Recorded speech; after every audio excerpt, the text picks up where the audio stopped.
People use the public house for all sorts of reasons. All of them to have a drink, most of them to have a chat, some of them to escape the monotony of work, a few as refuges from domestic bliss. But to a large and very dedicated minority, the pub has a more important function. It's where you play the game, where you roll balls towards other balls, where you throw pieces of wood at other pieces of wood, where you aim hoops at old iron, or even hurl twigs at walls. There are pubs that get by very well without games and their thirsty players.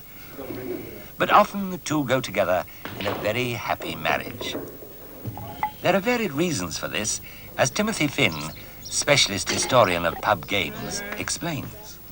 A pub has an identity normally with its village, and this tends to find expression in games, so that you have a village cricket team and a village darts team or a village Skittles team. And I think you'd be hard-pressed to find any pub in the country which does not have some type of pub game, normally darts or shove halfpenny or even cribbage, played there. And very, very often that represents some type of team which will play against other villages or other pubs. So there seems to be a need to link sports with the pub so that the two go together and form an entity which everybody in the pub can associate with. Well, I think it keeps all the customers together and they get to know one another, and it's really a great thing. You know, you have Aunt Sally, shove halfpenny, darts, and they come year after year, you know, and I think it's great.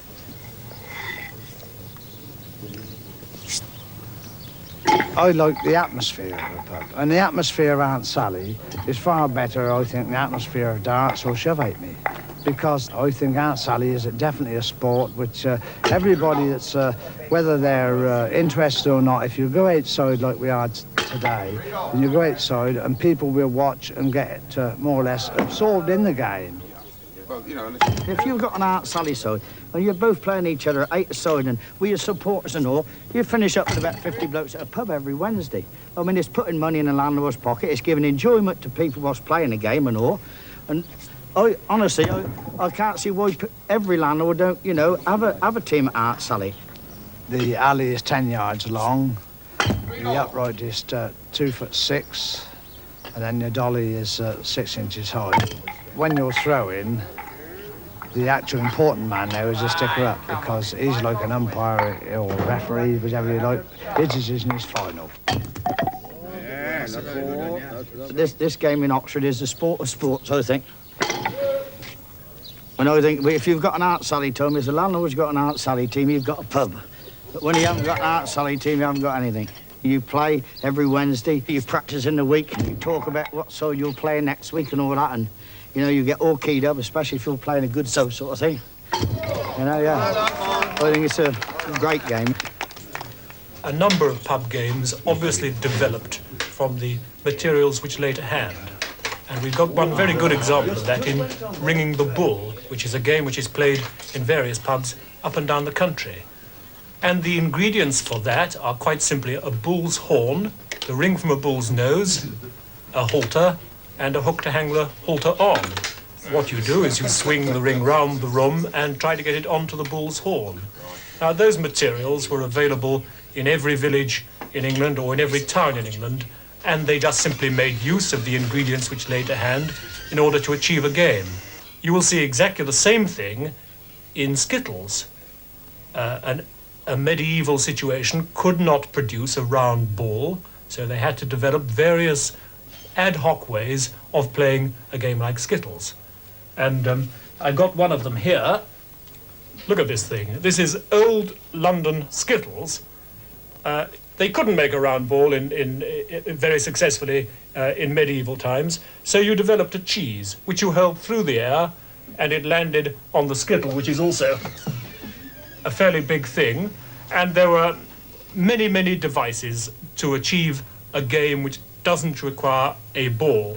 Where they tried to make a ball, as in bowls, it used to finish up untrue, and so you had a bias, and they would employ that bias to achieve a certain level of interest in the game. They had the same problem in making a flat surface.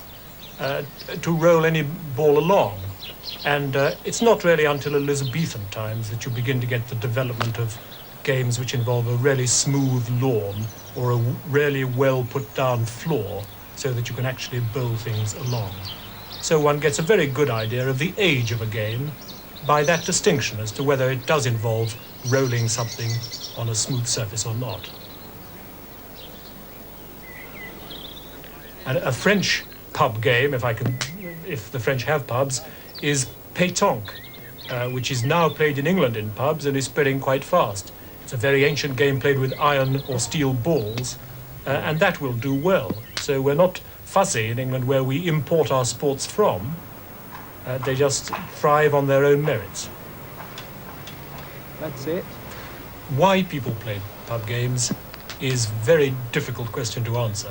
I think that one thing is certain, that the impulsion to play pub games is very strong indeed.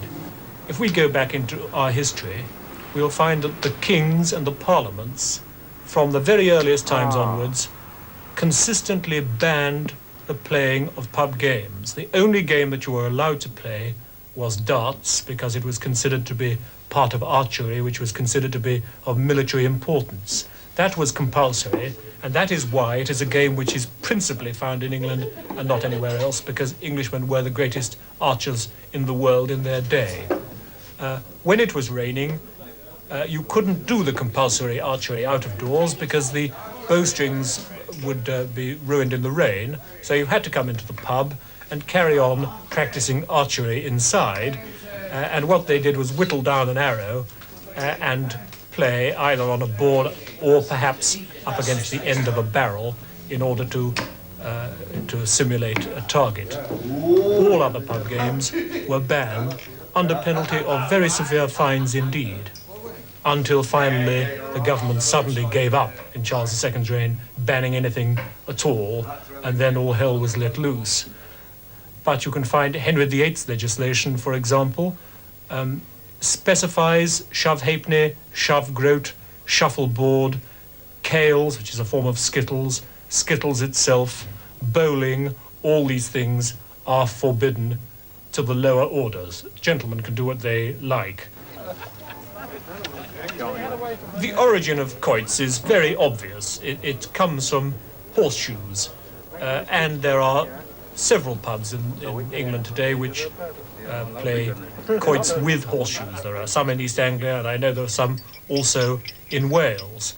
And the game is played in America, and it is also played in South Africa. Well done, little woman, if I was... Get on there. Come on, This Jeff. particular game is being played in Essex, and this is the East Anglian version of iron quoits. An interesting thing is that Joseph Strutt, one of the great authorities, 18th century authorities on English sports, was himself an Essex man and played this particular game of quoits in Essex over 200 years ago. Clear that one. Yes. Just one to me. There are about 4 forms of quoits now played. There is a form which is played in the Durham coalfield. Yes. There's the East Anglian form. And then there are the indoor types of quoits, which are based on the original outdoor game. And one of the most interesting is a game which is played in the West Midlands. And it survives where quoits itself doesn't survive. Outdoor quoits doesn't survive in the West Midlands. Hard enough to play, perhaps, but even more difficult to score. Well, there's 10 numbers up on the board, you see. And you can stop on the first ring, second ring, third ring, or fourth ring, wherever way you want to. And if you say you scored 7, and you got 8 or 9 on the board, and you throwed another ring and missed, you couldn't say, well, I have that 7, you've already lost your throw, you see. You can stop wherever you like, first, second, third, or fourth, and you played for 10 numbers. Now, some different parts, they play to 11. Those are just the ground rules. Of course, it can get more complicated. Toad in the hole's a bit simpler. There is a small group of games, and there really are not more than 2 games surviving in this particular area. Toad in the Hole is one, which is a Sussex game, and Penny in the Hole, which is the East Anglian version. And they both involve throwing weights or pennies into holes made either in a chest or in a pub seat or something of that sort. And the penny normally drops into a drawer and you retrieve it. There used to be a much wider variety of those, but that has come down to 2 now. Shove Halfpenny is an interesting group of games. I think the standard Shove Halfpenny board, the standard mahogany Shove Halfpenny board is pretty well known, and the rules are pretty well known. And anybody who plays with professional Shove Halfpenny players, if I can use that expression, know how very, very good and very strict they are about interpreting the rules. And then in the Swanage area, you have a Shove Halfpenny board which is 3 or 4 times the length of the standard Shove Halfpenny board, and which is played by people who are so expert that nobody else really ought to take them on, because they keep these boards in superb condition, and it takes several seconds for the halfpenny to get from one end of the board to the other as it glides up. And they all link in to an old Elizabethan game called shuffleboard, in which you shoved enormous counters along a great wooden Shove Halfpenny board which could be 20 feet long, and you shoved these counters along and played in that way. Variations in size, but not in scoring. Let's catch up with the greater subtleties of dobbers. The well to, dish 2 on the outfield one, or if you're playing 305 up, 505 or 705, it's 25. Yes, well, anyone for Skittles? Skittles is the widest single group of games that are played today. They link in actually with bowls, games of that type. And I suppose if I counted them up, there must be 6 or 7 types of Skittles, if not more, which are played in the country, either on tables or in alleys or in various forms. And the game which I call Western Skittles, which is the alley form of Skittles which they play in the West Country from Kidderminster westward, is one of the most interesting, because the game has never settled down into firm rules. It's still developing, and you will find that each pub has quite distinct rules of its own.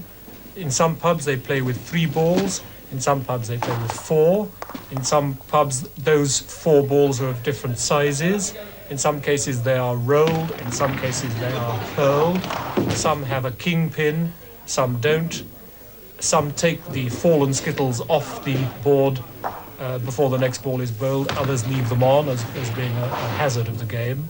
So there is a huge variety. And if you travel around the West Country, you have to be very careful not to tell people how to play. You have to find out what the rules are when you get into a particular pub. Almost all pub games, not everyone, but almost all of them are social activities. They involve groups. Most of them can be played by people of all ages, from young men to old men. There are a few games which are more or less confined to the older generation, to the sort of table type of games, but almost all of them are suitable for a wide variety of ages. The tie-up between sport and the local was perpetuated in song and verse, as also in that most inventive offshoot of pub culture, the inn sign. In comes the Duke of Wellington into the avenue. He says to Royal George, we must see what we can do. The old Turk's head is a-rising, and to Albion's aid I fly. That's fine, said George, but first we'll drink Britannia dry. Dry, me boys, drain your foaming tankard dry. We'll join the guild and help to drink Britannia dry. The gun makers gathered up in the Barton's Arms to form themselves into a guild they thought would do no harm. The shareholders in the Royal Exchange they wanted to defy. But first they had to try to drink Britannia dry. Dry, me boys,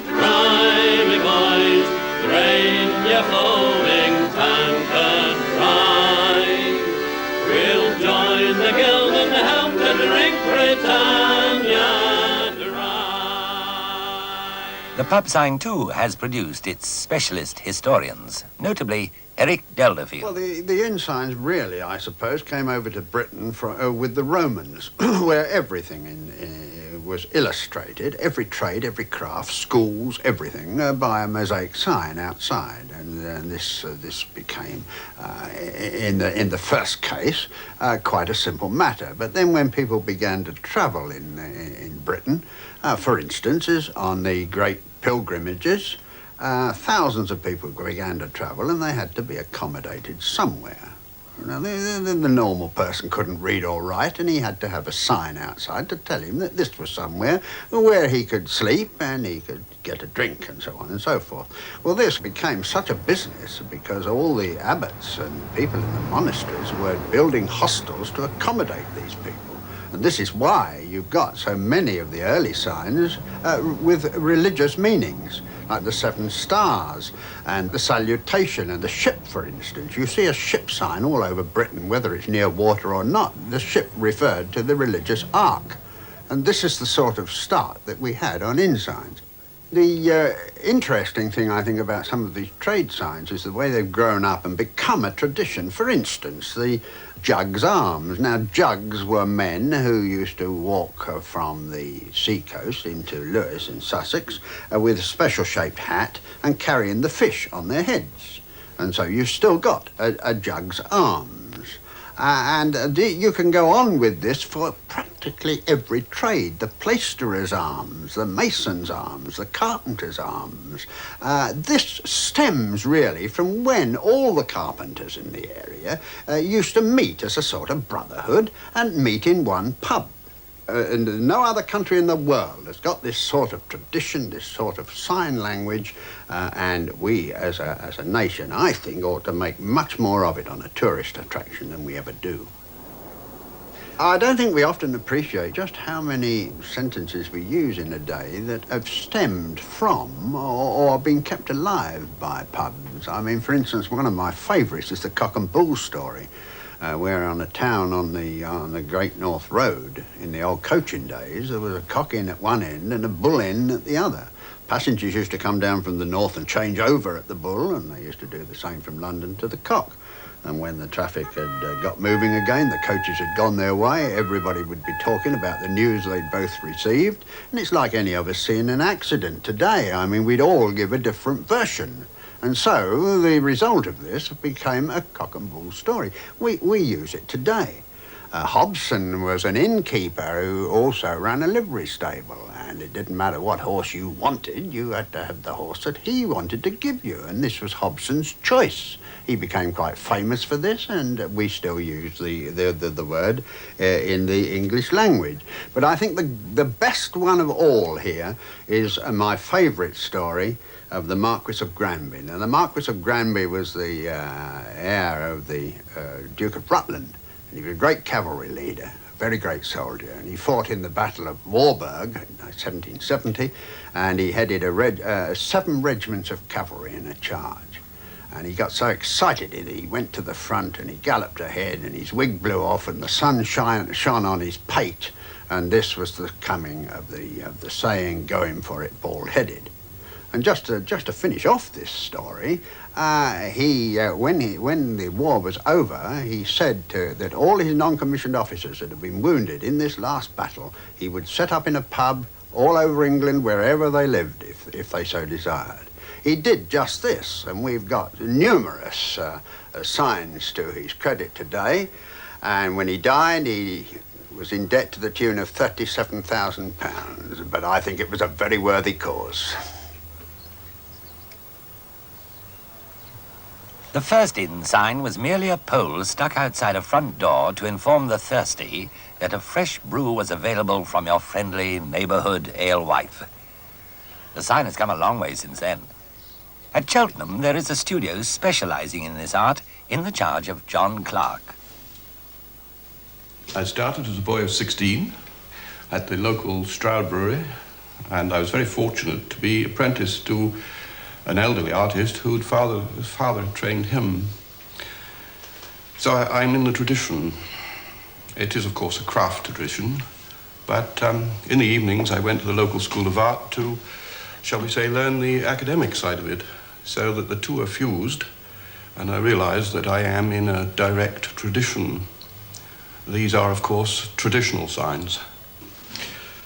The most fascinating side of the job, of course, is the completed sign, but there's a tremendous amount of work that's gone in before that, a tremendous amount of research, and I specialize in this, and always have done since a boy of 16. So my files on this sort of thing, the localities, history, heraldry, portrait painting, lettering, they all come into this. The White Hart sign, of course, is one of those very popular ones. And there was a time when there was a White Hart sign in almost every village and town in England.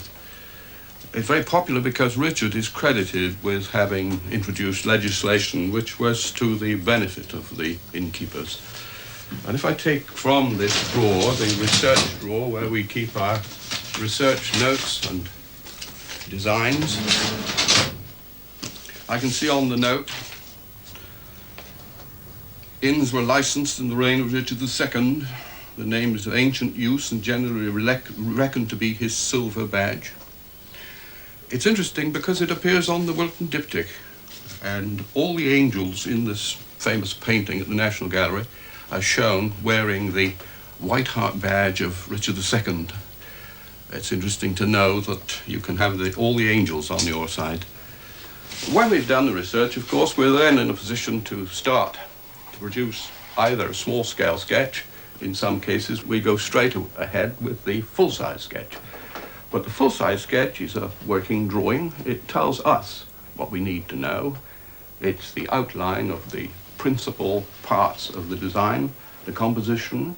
It's the traditional way of doing it, just as Michelangelo traced his cartoons onto the ceiling of the Sistine Chapel. So we trace our full-size drawings in the traditional manner, straight on to the pub sign, and then we proceed to paint. We always make for a very, very bold silhouette. We have to. It is a pub sign, it's not a Royal Academy painting.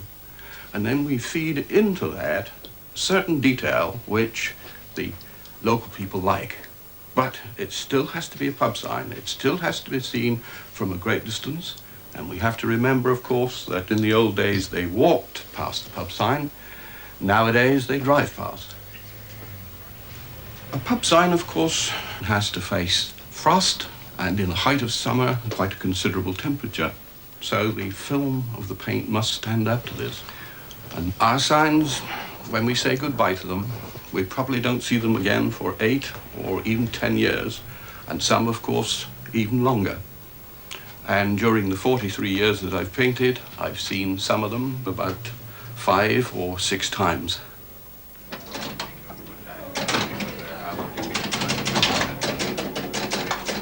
But that continuity which the inn sign represents isn't always matched inside the bar, where an array of electronic mindlessness has often replaced the traditional games. But not everywhere. And let's hope that the expert voice of the dedicated sportsman will always be heard in the British pub. Whatever it might be like, with a razor cigarette paper. It's been done more than once in here. More than once, not twice.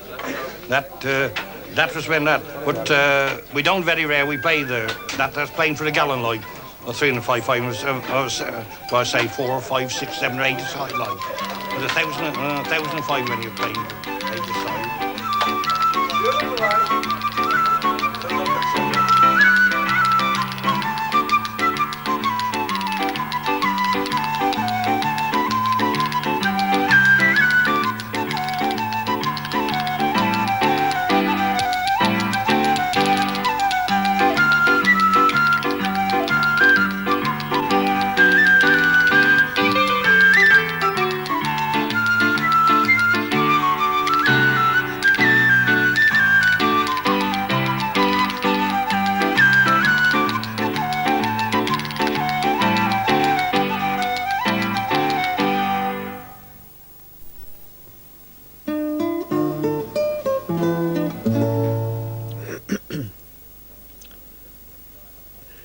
You know, I have one great difficulty in preparing these weekend forecasts, and that is that just before I come on, they show such, to me anyway, interesting programmes. There was Gerald Darrell yesterday, and this interesting pub programme today. I was particularly delighted. It was lovely in signs. Very difficult to concentrate and rehearse my weather while that sort of thing is going on.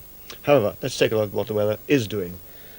Well, if you look outside, of course, it's fairly showery everywhere in the region, and on today's chart, the depression here and associated trough has, following behind it, a very showery airstream. The trough is admittedly moving in a northeasterly direction, but instead of seeing a nice clearance behind it, we might expect the whole of this airstream here, where these isobars are curved this way, is still in the way of a trough and are therefore quite showery. And some of the showers are in fact particularly heavy. As time goes on, however, the showers will begin to die out. We'll see more sunshine and less showers as the day goes on. And it'll be mostly dry tonight. But through daylight today, if you're going out and about, you will need to take that coat or the umbrella, because the showers will continue to some extent at least throughout daylight today.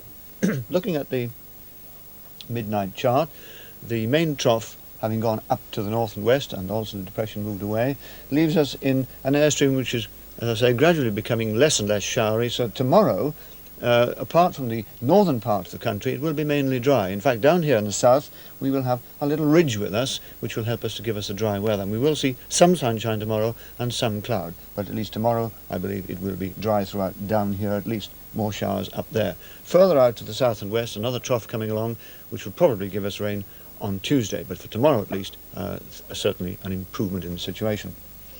Right, let's turn to the local chart, and the message then, of course, as I've already said, is showers. The clearance will start to come in, or the reduction in length and intensity of the showers will start to come in from the west, but may not reach the extreme east until just about dusk, so it's showery throughout today. The temperature, however, quite mild in this nice southwesterly airstream, about 18 degrees centigrade today, and tonight about 13 degrees centigrade. The winds south to southwesterly, south becoming southwesterly, moderate, decreasing steadily throughout the period, coming down to light. And that's over sea areas, force 5, decreasing steadily throughout till tonight about force 2. Now tonight there will be, as the winds die away tonight, become very light or even calm over land, there'll be a lot of moisture left around from the showers of today, and the skies will begin to clear as the showers move away, and that means inevitably fog at this time of the year. So fog is a big risk, in fact almost a certainty tonight after midnight, and certainly fog in the early morning. Clearing rather slowly tomorrow, but the rest of the day then some sunshine and dry. And that's all from me.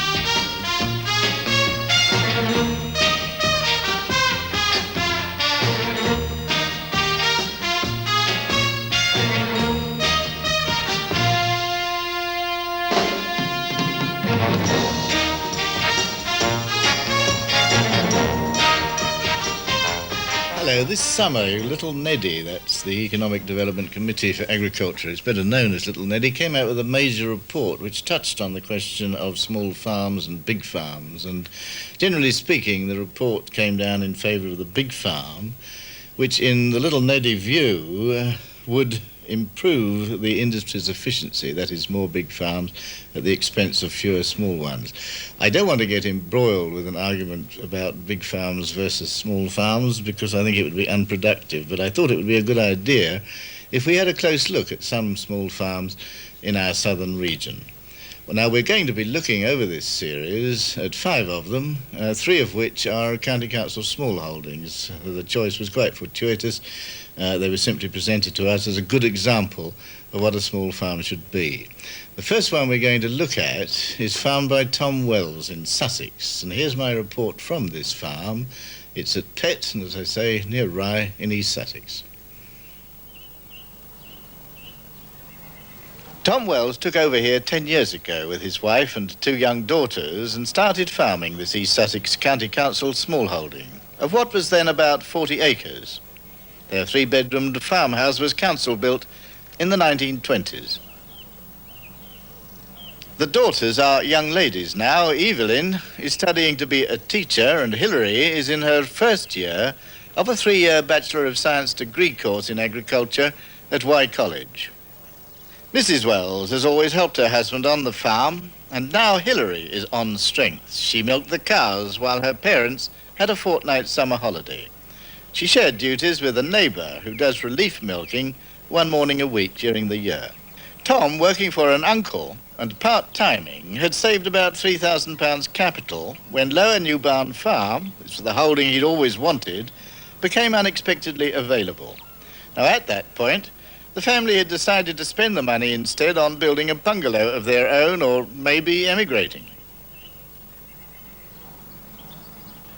Instead, they moved into Lower New Barn Farm that had been left in good shape by their predecessor. Ingoings were around £1,000. Tom Wells bought some of his uncle's dairy cows and started farming on his own holding. Today, he has 50 farmable acres at Lower New Barn. He's secured tenant of another 18 acres of off-lying land, and he rents 26 acres of purely grazing land on a year-to-year basis. So he has just over 100 acres of land available, sited in 3 parishes. It carries a herd of 41 cows with 26 followers and beef calves, and grows, apart from grass, 13 acres of spring barley, 5 of winter barley, 4 acres of oats, 4 acres of kale. Why not more grass and more cows?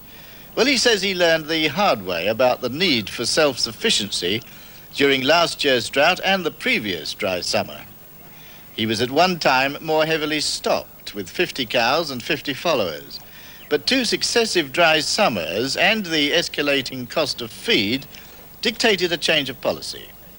He says he's been better off by reducing cow numbers and grassland acreage and producing as much grain as is feasible, and all for stock feed.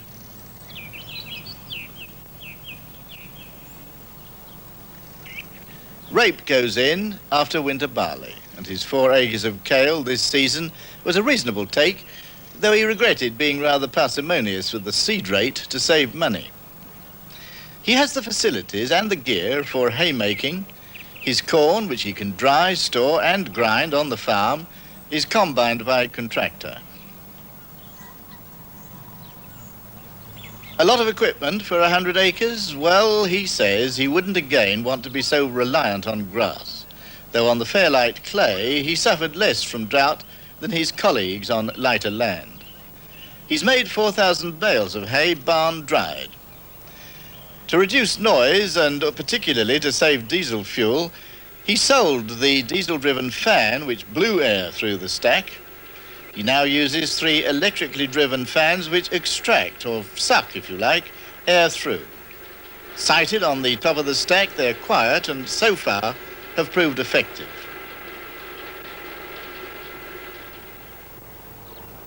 Apart from his neighbour who does relief milking, Tom Wells, he's spraying kale here against fat hen, is his own labour force, with help from his family and, of course, occasional help from the neighbours. He does cooperate in a team of 3 farmers, baling and carting straw bought in the field. His cows are cubicle housed in a converted building. But the beds are liberally strawed, and he uses about 2,000 bales for cows, followers and young stock. Last year, of course, he was feeding barley straw. Slurry and straw is handled as a solid by 4-loader.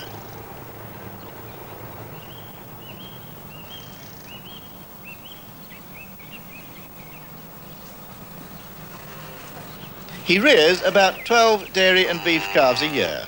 The beef animals mostly sold as 18-month-old stores. He's tried controlled breeding successfully with his heifers, though not so successfully with his cows. AI is all by nominated sires, Angus for the heifers and Hereford for the cows. He's drained the wettest places at Lower New Barn Farm, done about 15 acres. The cows are normally strip grazed, but drainage work intervened, and at present the cows are being set stocked on 24 acres of ryegrass timothy long lays. He puts on 45 units of nitrogen, half at the beginning and half at the end of each month. It's an overall application of 200...